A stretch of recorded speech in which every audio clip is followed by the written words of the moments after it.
Hello there. Welcome to Cabbage Patch Soap. I'm so glad you're here. My name is Laura, and today I will be making Spin a Yarn soap. This soap was a request from one of our viewers. Stacy asked if I could make a gray soap with yarn on top. So I decided to go with this ball of yarn design. Originally, I was going to add yarn by itself to the top, but I felt it would break off too easily. And so you'll see how I made it in the end with the swirls and the balls of yarn. So for the colors on the soap, I'm going to be using Silver Mist from Nurture Soap, which gives it a beautiful silvery gray color, and also some white kale and clay, which will mute down that silver, and this Awa Pui Sea Berry. I hope I'm pronouncing that correctly. It has a really wonderful fruity, clean smell.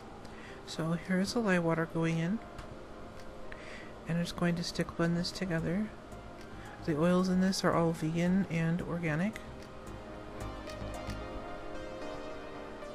And since I wasn't sure if this fragrance would accelerate or not, I am just mixing it enough and then splitting it off into different batches to add the colors.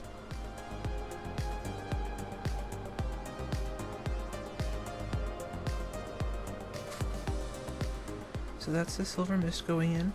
Has a really pretty silvery gray tone to it and very reflective and sparkly. And then in the other container I'm going to add the same one with the kale and clay, and you can see how this mutes it down and gives it a more neutral gray color. So we've got the two here, and I'm hoping that the color will complement each other. So that's the fragrance oil going in. I'm putting roughly half in each side. And then I'm just going to pour these in. I'm putting this gray in first, the more neutral gray, and then on top adding the Silver Mist, and then I will do a swirl. So I have this new hanger swirl tool, and I'm just going to swirl this a little bit. The Silver Mist is usually mixed with oil and drizzled on top of my soaps because it has a very pretty reflective quality to it that I really like, but I wanted to see how it would look in this bar of soap. So here I'm doing a swirl on top. This is to represent the yarn without actually adding small pieces of yarn or small pieces of soap to look like yarn. But that's what I'm doing here. I have some, it's hard to see because it's the same color, it's gray, but it is pieces of soap dough that are rolled out to look like small pieces of yarn, and on top of each of those I'm going to be putting a ball of yarn to make it look like a little bit of the yarn unraveled from the ball.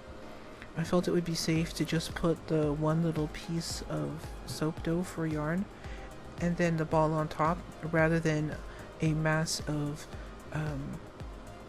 basically soap yarn, because I felt the soap yarn would be too fragile on its own. But rolled up into little balls of yarn like this, it seems to be pretty sturdy. And then the swirl on the top of the soap will kind of mimic unraveled yarn a little bit. And then I'm just going to use the end of this chopstick to push those pieces of yarn down into the soap to make sure that they'll be held in safely, so that they won't break off once the soap is cured. So here's a close-up of the soap. It looks pretty cute so far. And we'll just let this sit overnight and come back to cut it the next day. And here we are the next day with the soap. Little balls of yarn are stuck firmly on top.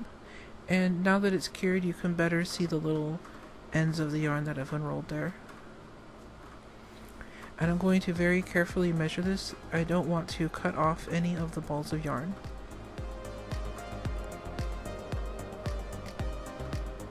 Looks like I just managed to clear them. And here's the first bar. It's got some really pretty swirls going on and a really nice gray tones. And here's the second bar, and you can see the little ball of yarn on top and how it sticks out.